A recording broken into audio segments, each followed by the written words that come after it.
조용한 밤 이야기입니다. 요즘 바쁜 하루들을 보내고 계시죠? 잠시 휴식을 하고 싶을 때 어떤 걸 하면서 보내시나요?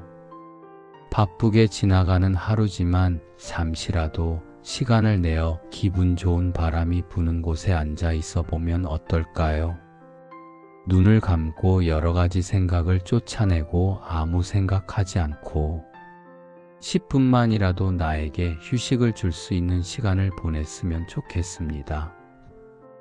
오늘 준비한 작품은 미국의 노벨 문학상 수상 작가 펄벅의 단편소설 비 오는 날입니다. 펄벅은 인간의 마음과 삶의 진실을 따뜻하면서도 섬세한 시선으로 그려낸 작가로 잘 알려져 있습니다. 비 오는 날 작품 역시 평범한 하루 속에서 지나치기 쉬운 감정과 인간관계의 의미를 조용히 되새기게 만드는 작품입니다. 잠시 일상의 분주함을 내려놓고 펄벅이 들려주는 이야기와 함께 하셨으면 좋겠습니다. 노벨 문학상을 받은 작가가 20세기 초반의 중국을 배경으로 쓴 이 이야기는 한 지식인 청년이 세상과 가족 사이에서 조금씩 무너져가는 과정을 아주 섬세하게 담아낸 작품입니다. 멀리서 들려오는 빗소리처럼 이 이야기도 천천히 그리고 부드럽게 여러분 곁에 흘러들어 올 것입니다. 이 소설에 대해 잠깐 귀 기울여 주시면 좋겠습니다. 펄벅은 중국에서 오랜 세월을 살며 그 땅의 사람들을 직접 눈으로 보고 가슴으로 느낀 작가였습니다. 그가 이 이야기를 쓴 시절은 서양의 근대적 가치관과 동양의 뿌리 깊은 전통이 정면으로 맞부딪히던 격동의 시대였는데 그 충돌 속에서 어디에도 기댈 곳을 찾지 못한 지식인의 고뇌를 작가는 매우 세밀하고 따뜻한 시선으로 그려냈습니다. 들으시면서 한 가지만 마음에 담아 두시면 좋겠습니다. 주인공이 입고 있는 서양식 양복과 그를 둘러싼 가족들의 긴 전통 의복이 만들어내는 시각적인 대비를 떠올려 보십시오. 그리고 차갑고 음침하게 내리는 빗소리가 어떻게 그의 마음속 고립감을 조용히 채워가는지 느껴보시기 바랍니다. 한 지식인이 품었던 거창한 꿈이 현실이라는 진흙 속에서 서서히 달아가는 과정을 바라보시면서 그것이 단순한 포기인지 아니면 나름의 저항인지 천천히 생각해 보시길 권합니다. 어느 시대에나 개인의 꿈과 가족의 기대 사이에서 방황해 본 경험이 있는 분이라면 이 이야기 속에서 분명 깊은 울림을 만나실 수 있을 것입니다. 이제 시작해 보겠습니다. 시작하기 전 구독과 좋아요 큰 힘이 됩니다. 감사합니다. 11월의 어느 비 오는 날이었습니다. 하늘은 정말이지 캄캄했습니다.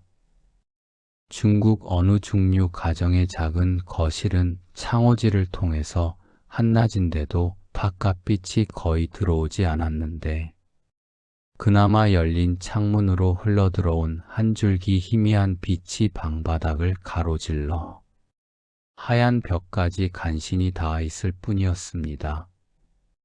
벽 쪽에 붙여놓은 나무 탁자 위쪽에는 촉자가 한 쌍 걸려 있었고 거기에는 경전에서 인용한 글귀가 먹으로 선하고 힘차게 쓰여 있었는데 자식으로서의 도리를 가르치는 유명한 잠언이었습니다. 그 한 줄기의 빛을 가운데 두고 사람들이 빙 둘러 앉아 있었습니다. 촉자 바로 아래 탁자의 가장 윗자리에 앉아 있는 사람은 태천의 할아버지인 리 노인이었습니다. 리 노인은 누구보다 먼저 발언했는데 그에게는 그럴 권리가 있었기 때문입니다. 그는 미리 할 말을 머릿속으로 잘 준비한 뒤 목소리에 억양을 실어 높낮이를 조절하며 유창하게 한바탕 말을 쏟아내고는 경전에 의거한 적당한 글귀로 말을 맺었습니다. 먼저 헛기침을 하고 축축한 벽돌 바닥에 가래침을 탁 뱉은 뒤 이 노인은 말을 시작했습니다. 노란 손톱이 길게 자란 간이 아픈 손으로 턱 수염을 쓰다듬었습니다. 수염은 옷의 앞 가슴까지 드문드문 나 있었고 회색 무명옷은 식사 때 밥그릇에서 흘린 음식물로 군데군데 얼룩져 있었습니다. 다른 한쪽 손에는 긴 담뱃대를 들고 있었는데 하도 오래되어 새까맣게 때가 올라 있었고 빨 때마다 꾸룩꾸룩 소리가 났습니다. 리 노인은 한동안 노르스름한 흰 수염을 계속 쓰다듬었고 그동안 모두가 그가 입을 열기만을 기다리고 있었습니다. 다만 태천의 막내 동생만이 안절부절 못하며 발로 벽돌 바닥을 그러나 거의 소리가 나지 않게 두드리고 있었는데 그는 노인의 귀염둥이였기에 남들이 하지 못하는 행동도 감히 할 수 있었습니다. 태천 자신은 문 근처의 가장 아래 자리에 몸을 옆으로 돌린 채 단정하고도 매우 조심스럽게 앉아 있었습니다. 늙은 할아버지는 온 집안 사람을 하나하나 바라보았는데 쉽게 입을 열지 않고 모두를 기다리게 하는 상황을 즐기고 있음이 분명했습니다. 마침내 리 노인은 자신이 말하고자 하는 대상인 태천은 거들떠보지도 않은 채 처마 귀에서 문지방에 달아빠진 돌 위로 가끔씩 떨어지는 빗방울을 응시하며 말하기 시작했습니다. 너는 이제 집안 사람들에게 돌아와 있는 게야. 노인은 비를 바라보며 높고 떨리는 음성으로 말했습니다. 너는 벌써 넉 달 동안이나 집안에서 빈둥거리고 있다. 우리는 너에게 서양 공부를 시켰지. 지금 여기서 일자리를 얻으면 너의 노력과 학문으로 이 할아버지와 부모, 형제, 자매를 능히 부양할 수도 있는데 너는 그 일자리를 얻으려 하지 않는구나. 옛사람들이 뭐라고 했느냐. 자식 된 자 마땅히 부모를 위해 그 몸을 희생해야 한다고 하지 않았느냐. 너는 그것을 행하지 않는다. 우리 혈육들은 고생하며 돈을 모아 너를 외국에 보내 공부를 시켰는데 너는 그것을 잊고 있구나. 저 너의 셋째 사촌 동생까지도 알다시피 조그만 가게를 운영하는 가난한 상인에 지나지 않지만 너에게 서양 공부를 시켜 빨리 높은 자리에 앉게 하려고 20달러나 되는 저축을 전부 내놓지 않았느냐. 그 아이에게도 마땅한 보답이 있어야 하지 않겠느냐. 옛사람들이 말씀하시길 자기 가족 더군다나 자기 할아버지와 부모를 부양하지 않음은 자식으로서 짐승보다도 못한 일이라 하셨다. 노인은 기침을 하기 위해 말을 끊었습니다.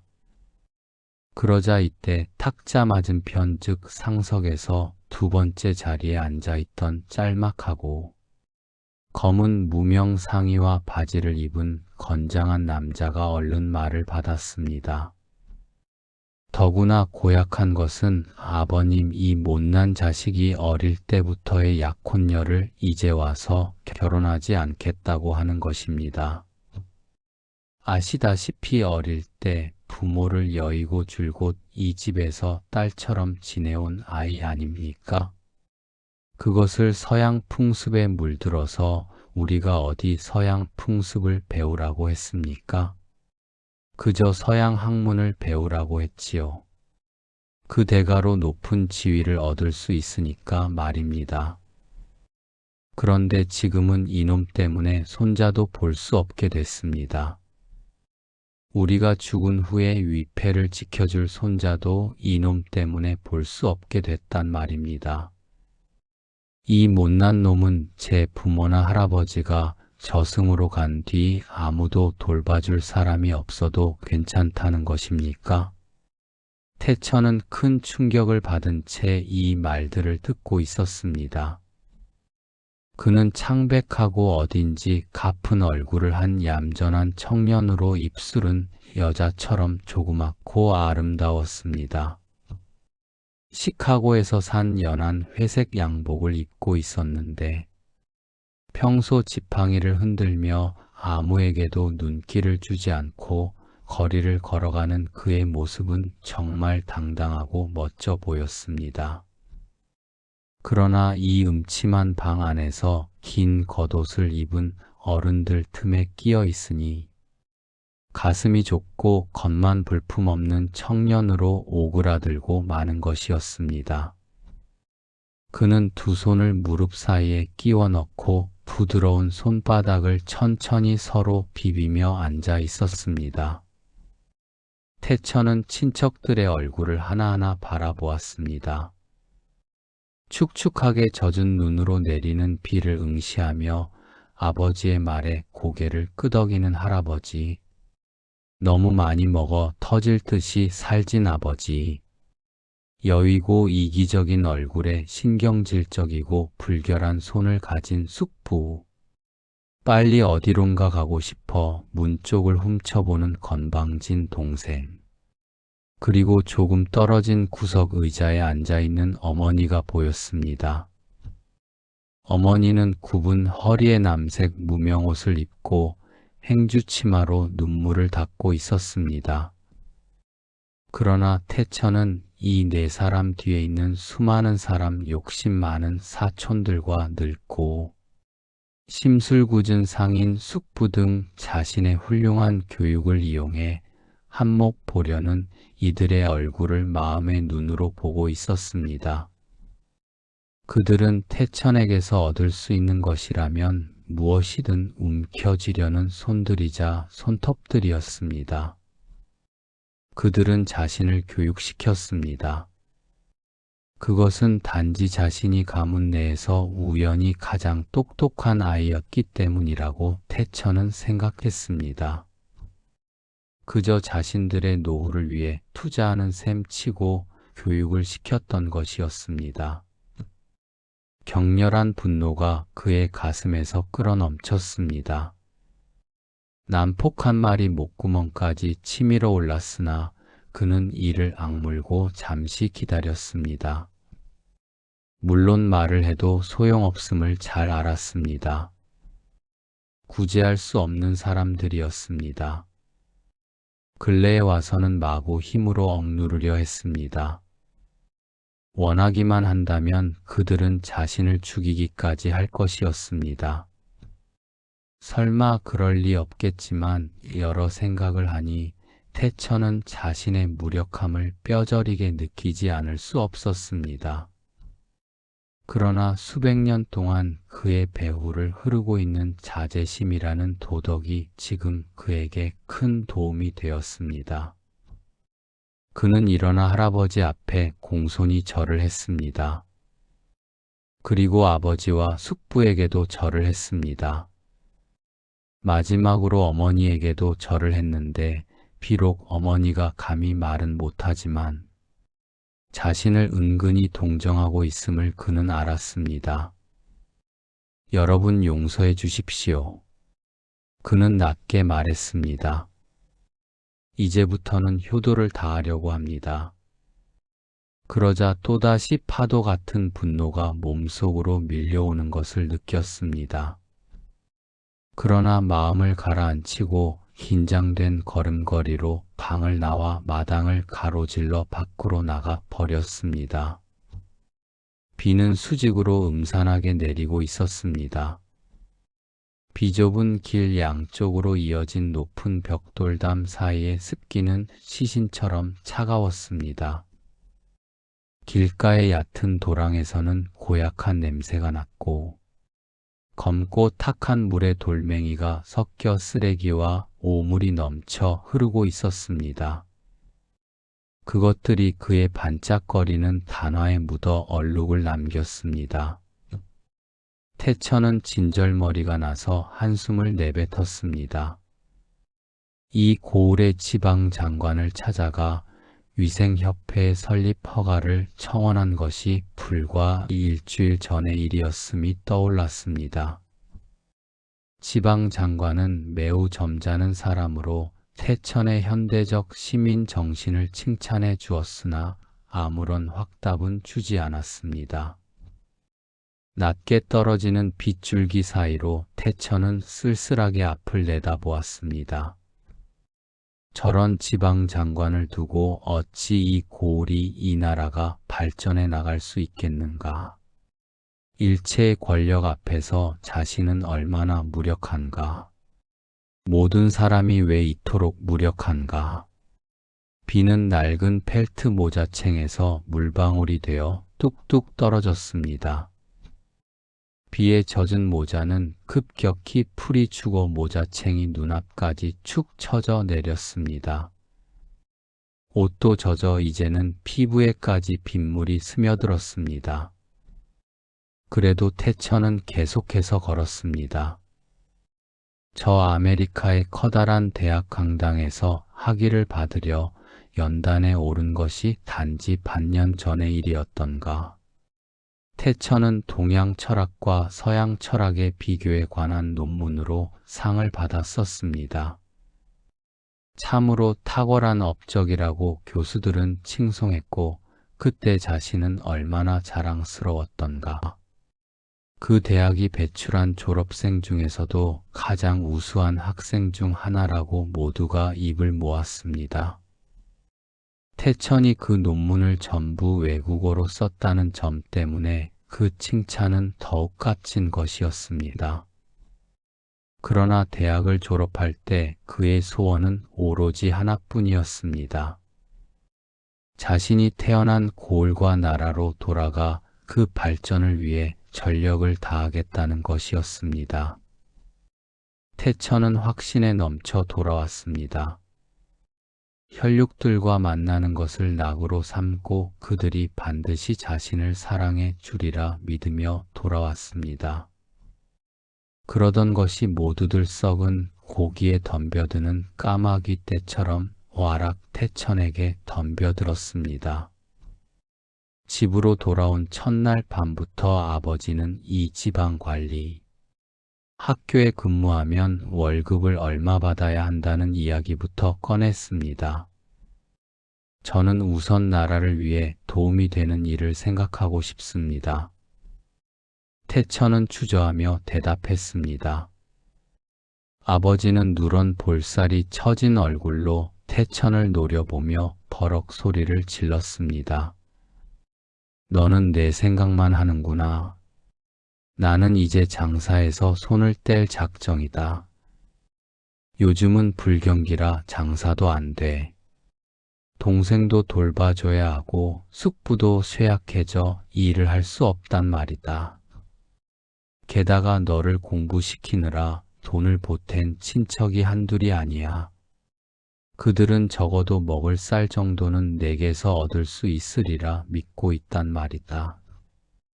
그뿐만이 아니야. 내 아내가 될 여자가 이 집안에 있다. 내가 없는 동안 부모를 여의었고 내 어머니는 일손이 필요하던 참이라. 며느리를 들이면 따로 사람을 두지 않아도 되니까 말이다. 어쨌든 이 모든 사람이 너를 크게 믿고 있다. 내가 마셔왔던 것처럼 너도 이제는 가장 노릇을 해야 해. 나도 이제 기력이 다 했단 말이다. 태천은 당황했습니다. 8년이라는 긴 시간 동안 외국에 머물며 이런 현실을 잠시 잊고 있었던 것이었습니다. 그러자 이전에 보았던 멍청한 표정에 다정하지 못한 여자가 생각났습니다. 처음 만났을 때는 식모인 줄 알았는데 그 여자가 자기 아내란 말인가. 그녀를 생각할 때마다 역겨운 반감이 솟구쳐 가슴이 마구 방망이질 쳤습니다. 천부당만 부당한 일이었습니다. 한 번은 격한 어조로 아버지와 다툰 적도 있었습니다. 그러나 모두 허사였습니다. 그들은 자기들 뜻대로 태천을 억누르려 마음먹고 있었고, 친척들은 꼼짝달싹 못할 힘으로 그의 반항을 꺾으려 한패가 되어 있었습니다. 그는 그 압력 아래 납작하게 깔려버렸습니다. 더욱 나쁜 것은 조용하지만 냉혹한 일족의 의견에 압도되어 자신이 점점 약해지는 것을 느끼며 두려움에 휩싸인 점이었습니다. 이전처럼 자신이 정당하다는 확신이 사라졌습니다. 배에서 내려 육지에 첫 발을 내디뎠을 때 품었던 이상은 이제 간데 없었습니다. 여러 가지 이상들은 이미 멀리 사라져 희미해졌고 일고의 가치조차 없는 것처럼 여겨졌습니다. 결국 그도 한 인간에 불과했던 것이었습니다. 삶과 사상의 올바른 길에는 아예 관심도 없는 수많은 사람들 틈에서 자신만이 대체 무엇을 할 수 있단 말인가. 그제야 그는 신발에 오물이 가득 묻고 양복 바지에 흙탕물이 튄 것을 발견했습니다. 서두르느라 외투도 없이 집을 나온 탓에 빗물이 몸에 배어들어 흠뻑 젖었고 양깨 사이로 차가운 물방울이 흘러내리는 것을 느꼈습니다. 하늘은 젖은 낯빛이었고 비는 계속해서 줄기차게 내리고 있었습니다. 태천은 몸을 떨었습니다. 이 거리에 과연 따뜻한 곳이 있을까 의심스러웠습니다. 이런 날에는 자신의 방도 집안의 다른 방들처럼 음침했습니다. 벽돌 바닥은 습기로 축축했고 벽에는 물방울이 맺혀 있었습니다. 오랫동안 비워두었던 탓에 궁상맞아 보였고 동생과 함께 지내야 하는 것도 고역이었습니다. 동생이라는 자는 태천의 소중한 책들을 함부로 꺼내보고 하얀 책장에 손자국을 내곤 했는데 그 생각을 하니 다시금 화가 치밀었습니다. 바로 어제만 해도 가장 아끼는 철학 원서의 한복판이 찢겨나간 것을 발견했습니다. 동생이 허리띠 속에 넣을 동전을 싸려고 책장을 찢은 것이었습니다. 이토록 사람의 눈을 피할 곳은 어디에도 없었습니다. 빗속을 응시하며 태천은 어떻게 하면 몸을 녹일 수 있을까 생각했습니다. 한 번이라도 몸을 녹일 수 있다면 조금이라도 용기를 얻어 목적을 향해 매진할 수 있을 텐데 무엇보다 두려운 것은 자신이 결국 꺾여 목적을 버리고 저 무식한 여자와 결혼하여 일생을 망쳐버리지 않을까 하는 것이었습니다. 그러나 새로운 걱정이 마음속에 스며들었습니다. 태천은 속으로 부르짖었습니다. 내 아이들이 그런 어머니를 두고 그런 집에서 태어난다면 어떡하지? 나 이외의 사람마저 이런 생활 속에 빠뜨려야 한단 말인가? 지금까지 아이들 문제 따위는 염두에 두지 않았던 태천이었습니다. 그러나 지금은 태어나게 하지 말아달라고 조그마한 손을 모아 간청하는 아이들의 얼굴이 눈앞에 떠올랐습니다. 아니다. 아니다. 그런 짓은 절대로 하지 않겠다. 그는 보이지 않는 아이들에게 간절히 약속했습니다. 문득 앞에 높은 건물이 어렴풋이 나타났습니다. 서양식 건물이었습니다. 아, 저기 해밍 선생님이 살고 계신다. 어린 시절 어학교에서 가르쳐 주던 노 선생님. 선생님은 젊은 시절 미국에서 온 분으로 참으로 열정적이고 친절하셨습니다. 가서 만나 뵙자. 몸을 녹일 수 있을지도 모른다. 어쩌면 해밍 선생님과 대화를 나누며 난처한 처지를 털어놓고 조금이나마 도움과 격려를 얻을 수 있을지도 모른다. 나지막한 돌층계를 올라 집 주위를 빙 두른 베란다에 서서 태천은 현관벨을 눌렀습니다. 그리고 위 옷깃을 세우고 손을 녹이려 주머니에 넣은 채 기다렸습니다. 건물을 덮은 나뭇잎들은 비를 맞아 납작해졌고 땅은 해면처럼 젖어 있었습니다. 젓갈색으로 변한 나뭇잎들이 파르르 떨리며 떨어졌습니다.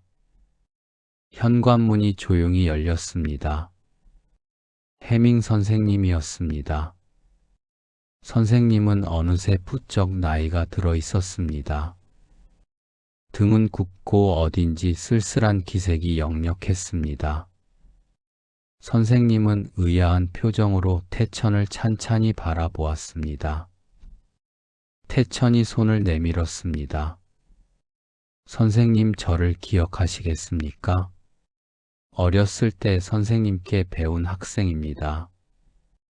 오랫동안 이곳을 떠나 있다가 이제야 돌아왔습니다. 오, 그래. 선생님은 여전히 잘 모르겠다는 듯 대답했습니다. 가르친 학생이 워낙 많아 태천을 기억해내지 못하는 모양이었습니다. 들어오게나. 태천은 현관 홀 안으로 들어섰습니다. 아, 이 얼마나 따스한가. 선생님을 따라 서재로 들어갔습니다. 마치 성경처럼 따뜻했습니다. 방 한 구석에서는 조그마한 난로가 활활 타고 있었습니다. 태천은 그 앞에 서서 젖은 옷을 말렸습니다. 오, 흠뻑 젖었군. 해밍 선생님이 태천을 빤히 보며 말했습니다. 선생님은 심한 근시였습니다. 아닙니다. 그저 조금 젖었을 뿐입니다. 태천이 겸손하게 말했습니다.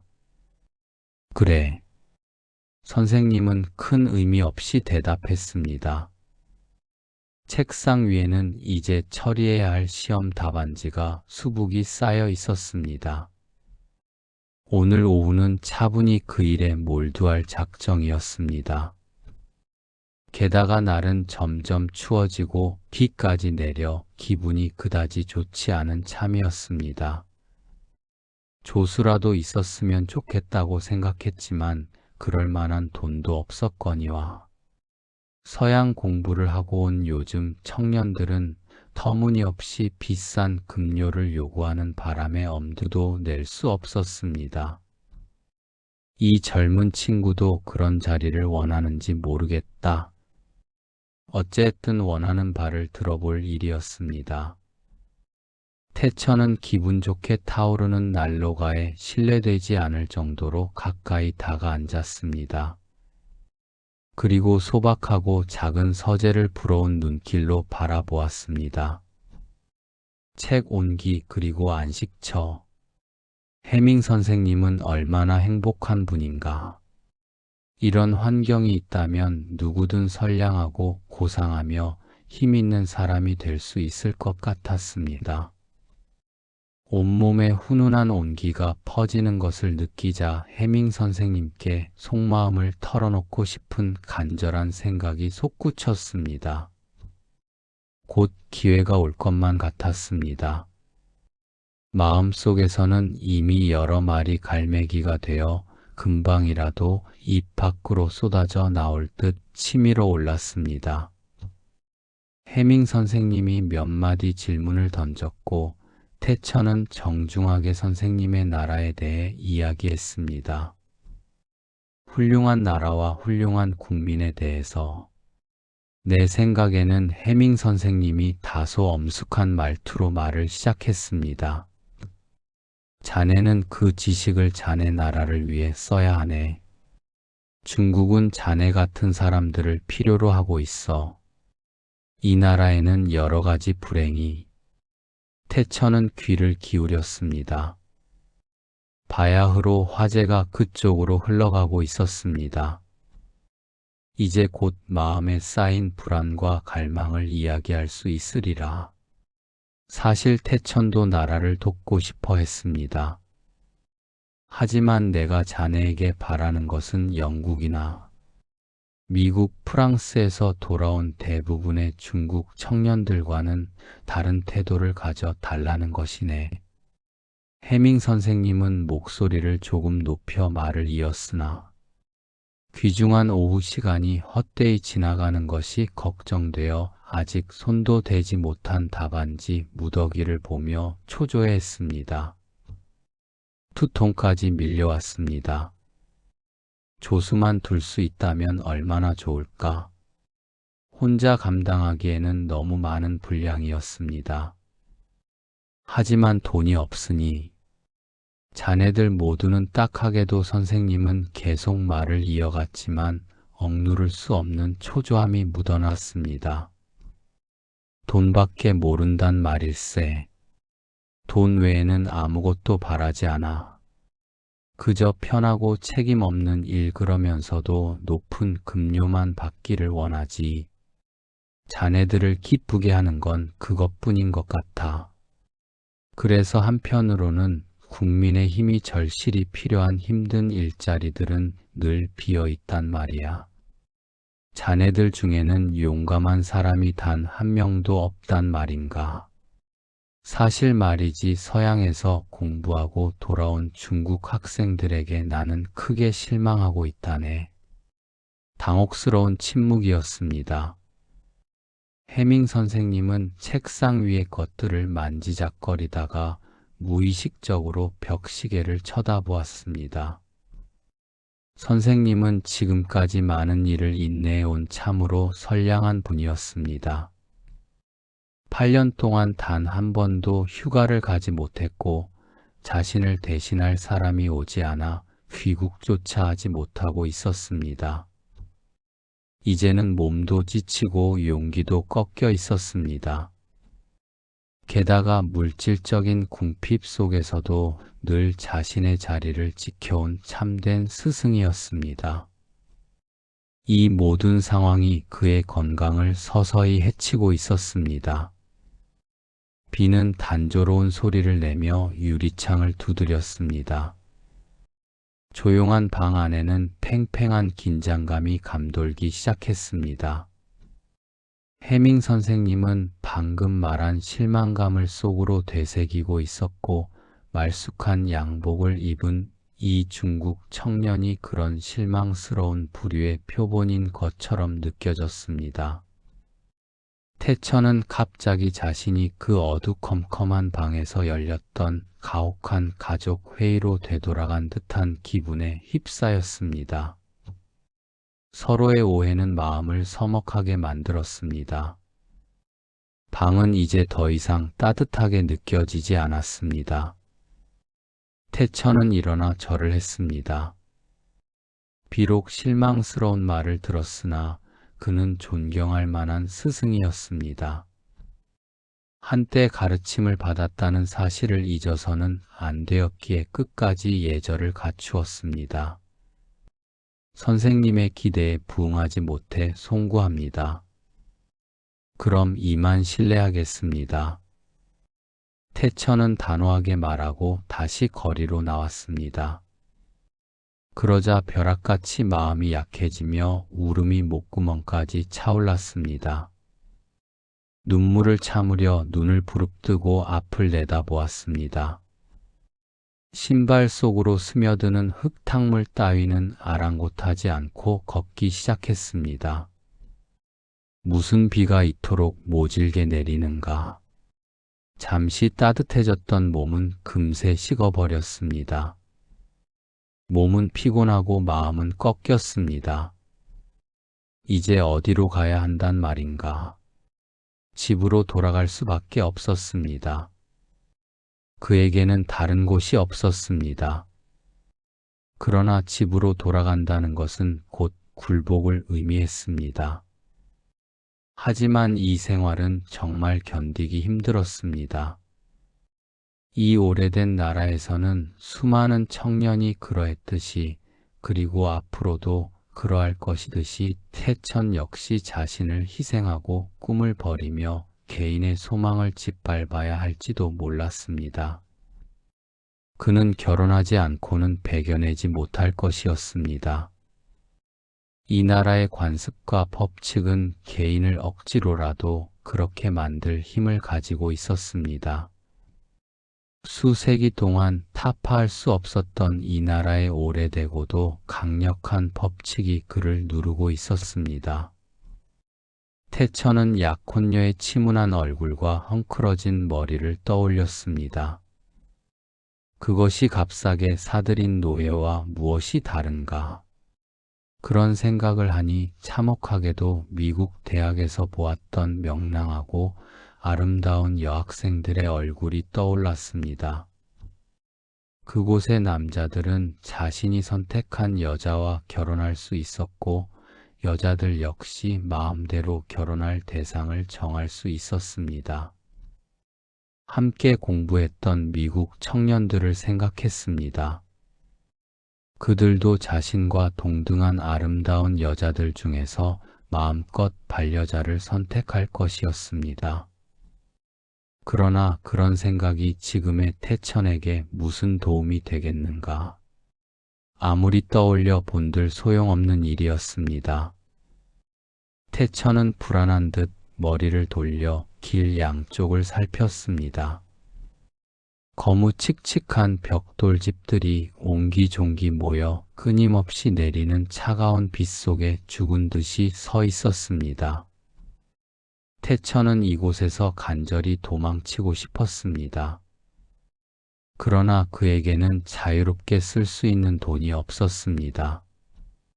만일 텐진이나 상하이 같은 곳으로 달아날 수만 있다면 거기서 일자리를 얻어 자유를 찾을 수 있을지도 모른다. 그러나 그렇게 한다 해도 진정으로 자유로울 수는 없을 것이라고 쓸쓸하게 생각했습니다.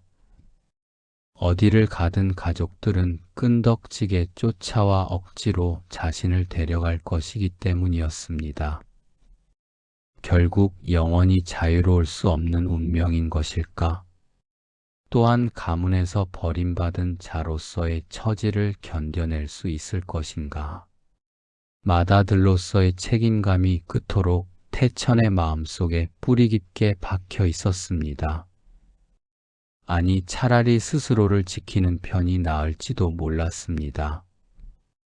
길에는 오가는 사람이 거의 없었습니다. 그저 몇몇 거지가 비에 흠뻑 젖은 채 애처로운 소리를 내며 배회하고 있을 뿐이었습니다. 태천의 곁으로 한 여자가 급히 지나쳐 갔습니다. 뜨거운 차를 사러 가는 모양이었습니다. 손에는 주전자를 들고 있었고 비를 피하려 행주 치마를 머리에 쓴 채 그 끝을 입에 물고 있었습니다. 학교에서 돌아오는 아이 하나가 커다란 종이 우산을 쓰고 느릿느릿 걸어갔습니다. 짧은 11월의 해는 벌써 지물고 비는 그칠 줄 몰랐습니다. 곧 밤이 올 것이고 뼛속까지 추위가 스며들어 그는 어디든 가야 했습니다. 하지만 갈 수 있는 곳은 집뿐이었습니다. 집으로 돌아가는 것은 패배를 의미했지만 지금은 그 패배 외에 다른 도리가 없었습니다. 태천은 집을 향해 천천히 발걸음을 옮겼습니다. 앞으로의 세월이 주마등처럼 스쳐 지나갔습니다. 무언가에 끊임없이 쫓기면서도 머릿속은 텅 빈 단조로운 생활의 나날들, 그리고 태어나지 않게 해달라고 간청하던 아이들의 환상이 다시 눈앞에 떠올랐습니다. 그때 번개처럼 그의 뇌리를 스치는 것이 있었습니다. 그것은 적어도 아이들에게 해줄 수 있는 자신의 마지막 책무였습니다. 태천은 걸음을 멈추었습니다. 그리고 빗속을 내다보며 한 가닥 미소를 지었습니다. 이 비 내리는 지루한 하루 동안 자신이 얼마나 어리석었는지 깨달았습니다. 길 모퉁이의 작은 약방 앞에서 발을 멈춘 태천은 나직한 소리로 말을 건넸습니다. 왜소한 약방 주인이 부산스럽게 머리를 숙였습니다. 아편 새 알 말씀입니까? 주인은 공손히 되물었습니다. 네, 그렇습니다. 주인은 아편을 갈색 종이에 조심스럽게 싸서 청년에게 건넸습니다. 그리고 누런 손바닥으로 건네받은 돈을 챙겼습니다. 태천은 머리를 고추들고 얼굴에 떨어지는 빗방울을 개의치 않은 채 곧장 집으로 향했습니다. 왜 진작 이 생각을 못했는지 이상할 정도였습니다. 그는 가볍게 웃었습니다.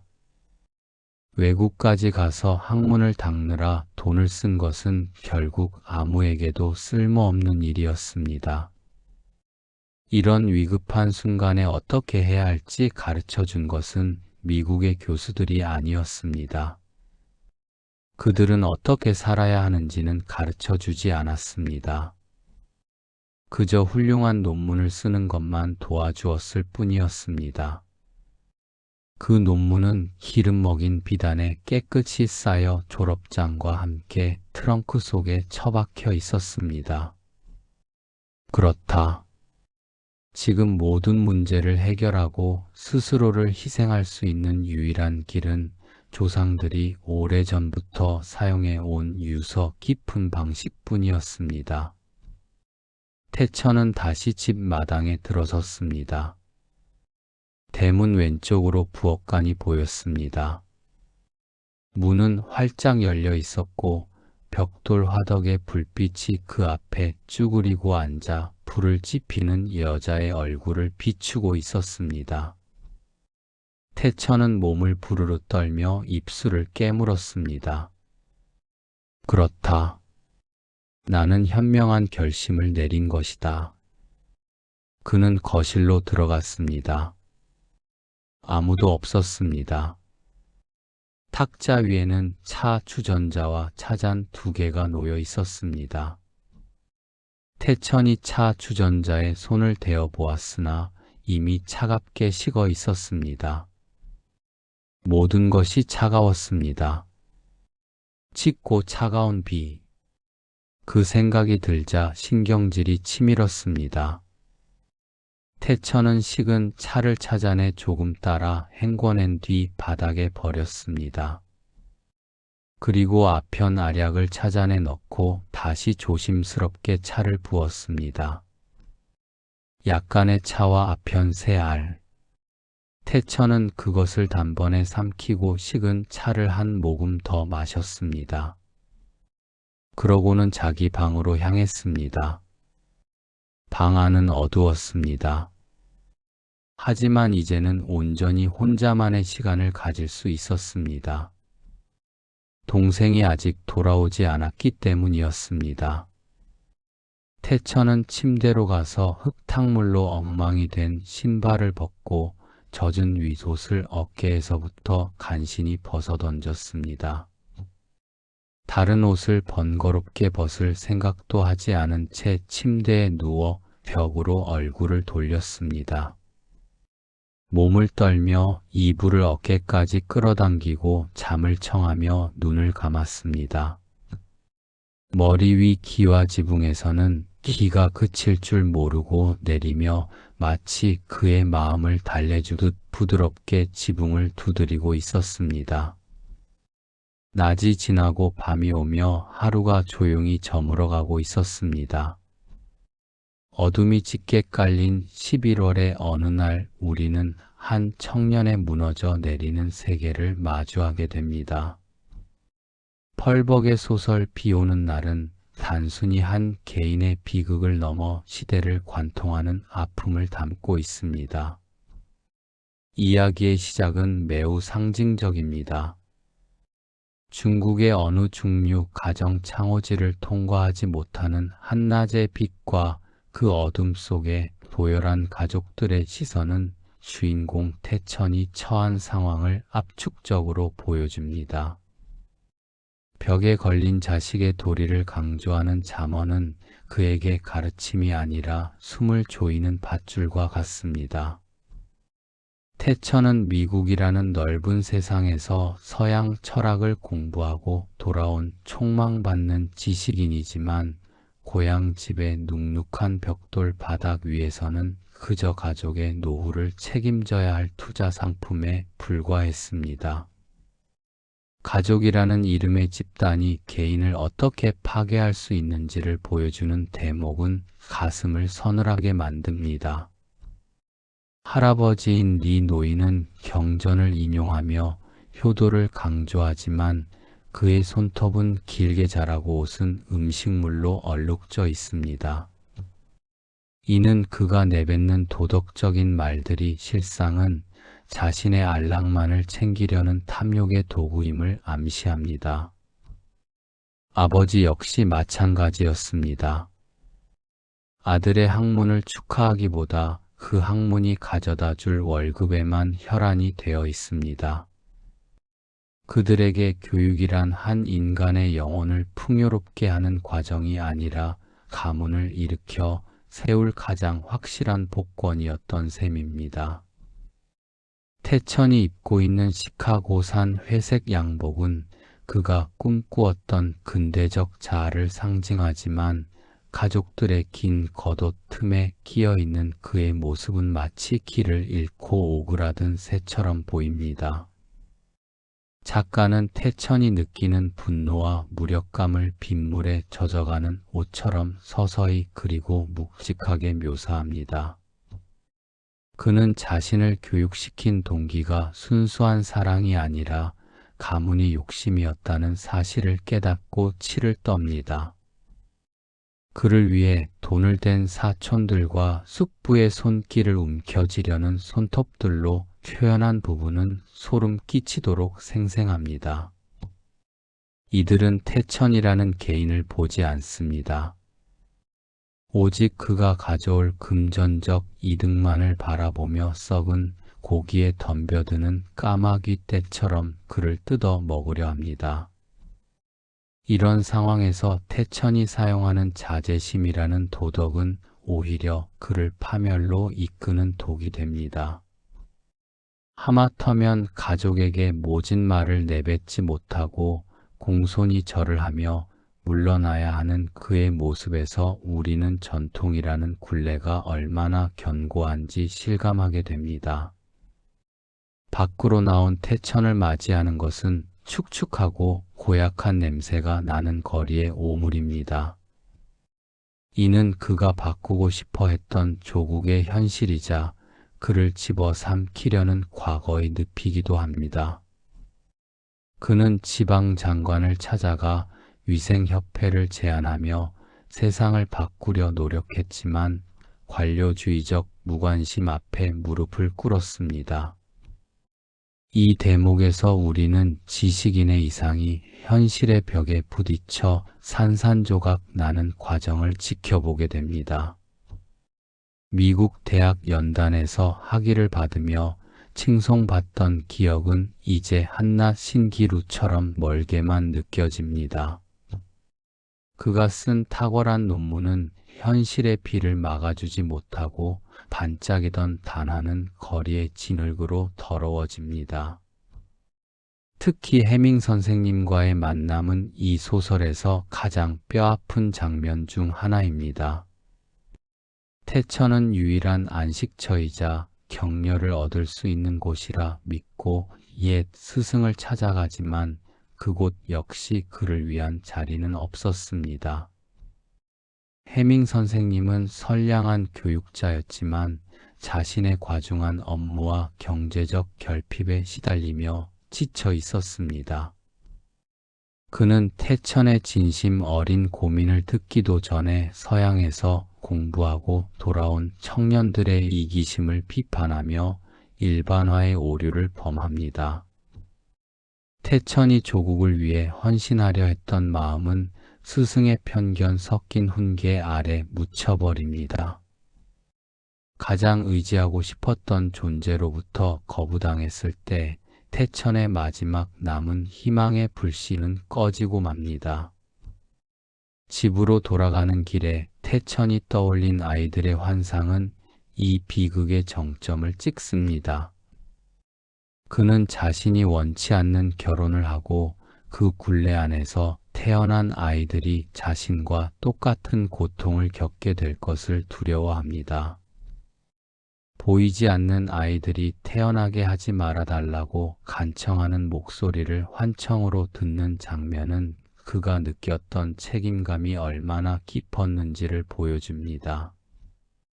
그는 가문을 저버리고 도망갈 수도 있었지만 맏아들로서의 뿌리 깊은 책임감과 가문에서 버림받은 자가 겪어야 할 고립을 견딜 자신이 없었습니다. 결국 그는 도망 대신 영원한 멈춤을 선택합니다.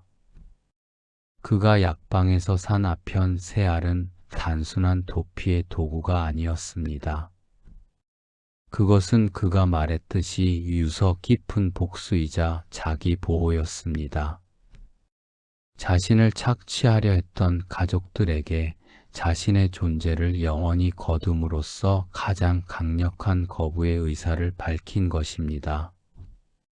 또한 아직 태어나지 않은 아이들을 이 끔찍한 연쇄의 고리에서 구원하는 유일한 길이라고 믿었습니다. 식은 차와 함께 아편을 삼키는 그의 손길은 떨리지만 단호합니다. 미국의 교수들이 가르쳐주지 않은 삶의 마지막 해결책을 그는 조상들의 방식에서 찾아낸 것입니다.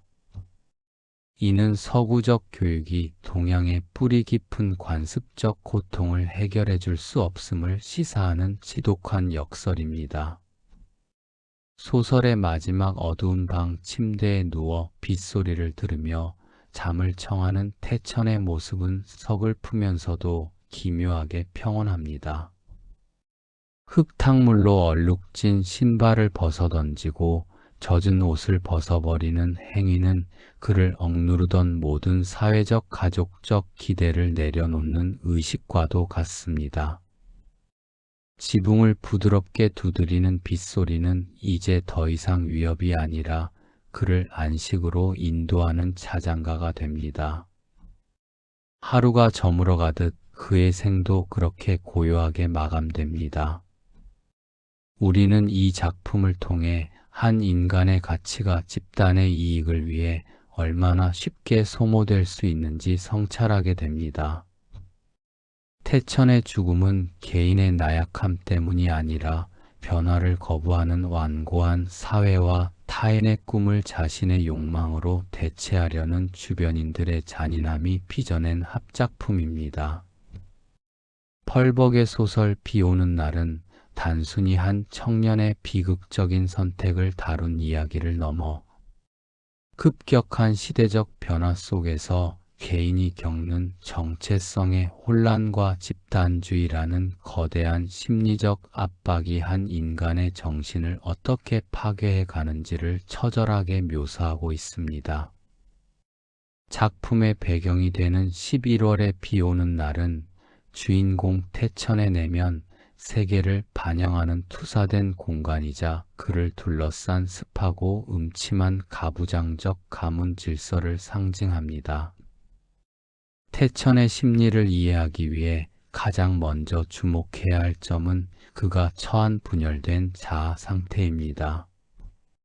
그는 시카고라는 서구적 공간에서 개인의 자유와 독립적 자아를 형성한 인물이지만 동시에 수천 년을 이어온 중국의 효라는 가부장적 도덕률을 내면화한 인물이기도 합니다. 이러한 자아의 분열은 그가 집안 어른들 앞에 섰을 때 느끼는 급격한 위축감에서 극명하게 드러납니다. 서구식 양복을 입고 거리를 활보할 때는 당당하고 기세가 오르던 그의 페르소나가 가문이 거실이라는 상징적 공간에 발을 들이는 순간 가슴이 좁고 겉만 볼품없는 청년으로 전락하는 과정은 그의 자아가 환경에 따라 얼마나 심각하게 분열되고 있는지를 보여줍니다.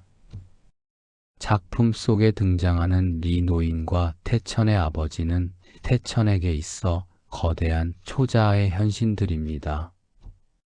리 노인은 도덕적 권위를 빌려 태천에게 죄책감을 주입하며 아버지는 경제적 의무와 현실적인 책임을 강조하며 그를 압박합니다.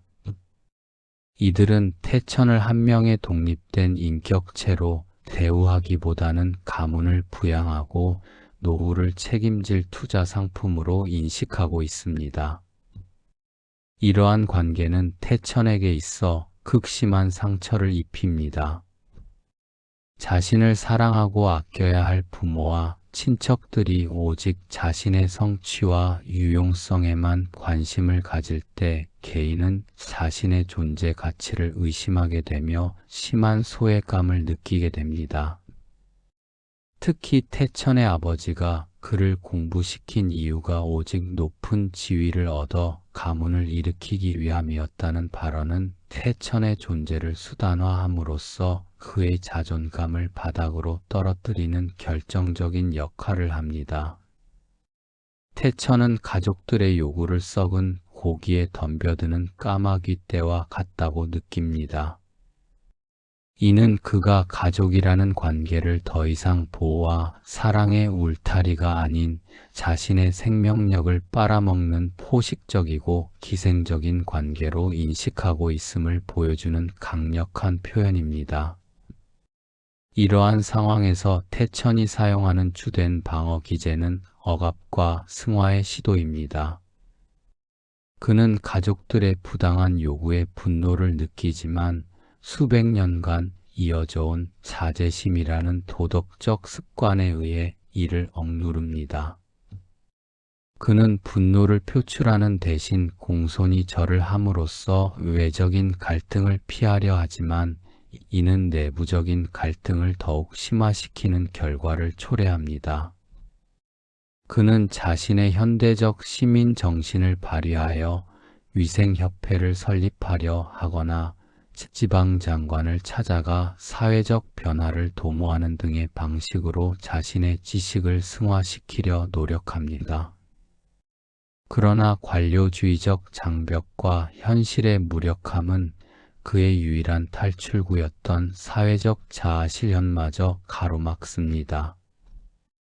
태천이 빗속을 걸으며 자신의 신발에 묻은 오물과 흙탕물을 발견하는 장면은 그의 심리적 혐오감이 투사된 대목입니다. 그는 자신의 고결한 이상이 고향에 불결하고 정체된 현실에 의해 오염되고 있다는 사실에 깊은 역겨움을 느낍니다. 태천이 마지막 희망을 걸고 찾아간 해밍 선생님과의 만남은 이 소설에서 가장 뼈아픈 심리적 변곡점입니다. 해밍 선생님은 태천에게 있어 이상화된 부모 대상이자 서구적 지성을 대변하는 멘토였습니다. 태천은 그를 통해 자신의 상처받은 마음을 치유받고 다시 일어설 용기를 얻고자 했습니다. 그러나 해밍 선생님 역시 자신의 피로와 편견에 갇혀 태천의 개별적인 고통을 들여다보지 못합니다. 그는 태천을 그저 돈만 밝히고 책임을 회피하는 요즘 청년들 중 한 명으로 치부하며 일반화된 비판을 쏟아냅니다. 이는 태천에게 있어 마지막으로 기댈 수 있었던 대상으로부터의 거절이었으며 자신의 진심을 알아주는 단 한 사람도 세상에 존재하지 않는다는 깨달음은 태천을 완전한 심리적 고립 상태로 몰아넣습니다. 해밍 선생님의 서재가 처음에는 따뜻한 천국처럼 느껴졌으나 곧 가혹한 가족 회의의 연장선처럼 느껴지게 된 것은 태천의 내면에서 외부 세계에 대한 신뢰가 완전히 붕괴했음을 시사합니다. 결국 태천이 선택한 아편은 단순한 도피를 넘어선 그만의 마지막 복수이자 자기 보호의 수단으로 해석될 수 있습니다. 그는 자신이 이 가문과 사회의 굴레에서 벗어날 수 없음을 직시합니다. 그가 약혼녀를 보며 느낀 참혹한 심정은 단순히 상대에 대한 미움이 아니라 자신이 그 시스템의 부품으로 전락하여 또 다른 불행한 생명을 탄생시킬지도 모른다는 공포에서 기인합니다. 태천이 태어나지 않은 아이들을 위해 자신을 희생하겠다고 결심하는 대목은 매우 독특한 심리적 기제를 보여줍니다. 그는 자신의 죽음을 통해 되물림되는 고통을 끊어내고자 합니다. 이는 자신이 통제할 수 없는 운명에 대항하여 마지막으로 행사할 수 있는 능동적인 통제권입니다. 태어나지 않게 해달라고 간청하는 아이들의 환상은 태천 자신의 내면에 억눌려 있던 존재를 부정당하고 싶은 욕구의 투영이기도 합니다. 그는 아편을 삼킴으로써 차갑고 모질게 내리는 현실의 비로부터 자신을 영원히 격리합니다. 지붕을 때리는 빗소리를 들으며 잠이 드는 마지막 모습은 마치 자궁 속으로의 퇴행과 같은 평온함을 연상시킵니다. 그는 사회적으로는 패배했을지 모르나 심리적으로는 가문이 요구하는 노예적인 삶을 거부하고 자신의 영혼을 지키기 위한 극단적인 독립을 쟁취한 셈입니다. 이처럼 비오는 날은 개인이 감당하기 힘든 거대한 집단적 전통의 압력이 한 인간의 자아를 어떻게 소멸시키는지를 심리학적으로 매우 치밀하고 비극적으로 그려낸 수작입니다. 태천의 비극은 그의 개인적 약함이라기보다는 새로운 자아를 받아들일 준비가 되지 않은 구체제 속에서 길을 잃은 선구자적 영혼이 겪어야 했던 시대적 고통이라 할 수 있을 것입니다. 집안에 스며든 벽돌 바닥과 물방울이 맺힌 벽은 그의 성장을 가로막는 습하고 끈적한 공간이었습니다. 그러나 그 공간은 생명을 기르는 곳이 아니라 생명을 질식시키는 곳이었습니다. 태천이 시카고의 밝은 기억을 떠올리는 것은 그가 심리적으로 이미 고향을 상실했음을 뜻합니다. 그에게 고향은 더 이상 안식처가 아닌 거대한 감옥일 뿐이었으며 그 감옥의 간수는 다름 아닌 자신의 혈육들이었습니다. 결론적으로 태천의 선택은 비겁한 도망이 아니라 집단주의라는 거대한 압력에게 던지는 마지막 침묵의 한 걸음이었습니다. 그는 자신의 삶을 도구로 사용하려는 가문의 욕망을 자신의 죽음을 통해 좌절시킴으로써 역설적으로 자신의 주체성을 회복합니다. 비록 그것이 파멸이라는 극단적인 형태를 띠고 있지만 태천에게는 그것만이 자신과 자신의 미래 세대를 오염된 현실로부터 구원할 수 있는 유일한 길이었던 것입니다. 소설의 마지막 장면에서 지붕을 두드리는 빗소리가 그의 마음을 달래주는 것처럼 느껴지는 것은 이제야 비로소 의무와 자아의 갈등으로부터 해방된 한 인간의 쓸쓸한 평화를 암시하며 독자들에게 깊은 울림과 비애를 동시에 안겨줍니다. 비로소 의무와 자아의 갈등으로부터 해방된 한 인간의 쓸쓸한 평화를 암시하며 독자들에게 깊은 울림과 비애를 동시에 안겨줍니다. 비오는 날에 태천이 좁고 음침한 방 안에서 빗소리를 들으며 느끼는 폐쇄 공포와 권태 그리고 자신을 둘러싼 환경으로부터의 이질감은 인간을 구속하는 것이 과연 무엇이며 그 굴레를 끊어내기 위해 어떤 대가를 치러야 하는지에 대한 주제의식을 공유하고 있습니다. 이 작품은 비오는 날이 보여준 비극적 결말에 대해 인간은 다른 선택을 할 수 없었을까라는 질문을 던지게 합니다. 우리는 태천이라는 한 청년의 짧은 하루를 함께 걸어왔습니다. 비가 내리는 어두운 거리를 그와 함께 걸으며 그가 느꼈던 차가움을 함께 느꼈습니다. 생각해보면 우리 모두는 한 번쯤 태천과 비슷한 자리에 서본 적이 있을 것입니다.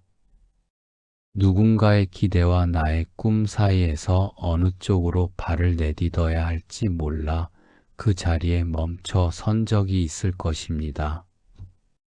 가족이라는 이름 앞에서 내가 원하는 것을 차마 말하지 못하고 삼켰던 밤이 있었을 것입니다.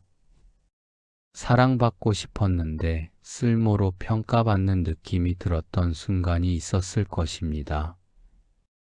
태천의 이야기가 100년 전 중국의 이야기이면서도 오늘 밤 이렇게 가슴에 와 닿는 것은 그 외로움이 시대를 넘어 우리 모두가 알고 있는 감각이기 때문일 것입니다. 그리고 그것이 바로 펄벅이 이 짧은 이야기 안에 남겨두고 싶었던 것이 아닐까 싶습니다. 지붕을 두드리는 빗소리 속에서 태천이 마지막으로 느꼈던 그 고요함이 오늘 밤 여러분에게도 조금은 닿기를 바랍니다. 함께 해주셔서 감사합니다. 편안한 시간 되세요.